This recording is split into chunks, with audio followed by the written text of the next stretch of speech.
मेवात के मुसलमान भारत के सर्वाधिक वफादार मुसलमानों में शामिल हैं। इन्होंने दिल्ली सल्तनत हो, मुगल काल हो, ब्रिटिश काल हो, कोई सा भी काल हो, इन लोगों ने वास्तव में किसी की अधीनता स्वीकार ना की थी। जब 1857 की क्रांति चल रही थी हमारे यहाँ पर, पूरे 90% राजा जो हैं वो अंग्रेजों के पक्ष में खड़े थे। भले ही कोई आदमी कुछ भी कह दे मीडिया में जाके, उससे कोई फर्क नहीं पड़ता। ये पूरा राजस्थान जानता है कि राजस्थान के 90% राजा जो हैं वो अंग्रेजों के तलवे चाट रहे थे। उस समय मेवात के अंदर यहाँ के जो मुसलमान हैं इन्होंने विद्रोह मचा रखा था, बवाल मचा रखा था। और आपको जान के अचरज होगा कि सबसे बड़ा और तीव्र जो 1857 की क्रांति का मूवमेंट था वो मेवात में घटित हुआ था।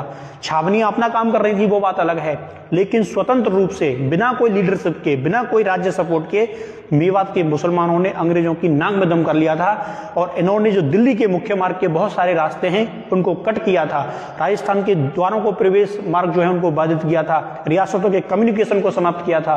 तो इसलिए मैं कहता हूं कि चाहे वो तुर्किश काल हो, चाहे वो सल्तनत काल हो, चाहे मुगल काल हो, चाहे ब्रिटिश काल हो, मेवात के मुसलमान वास्तव में किसी के कब्जे न आए।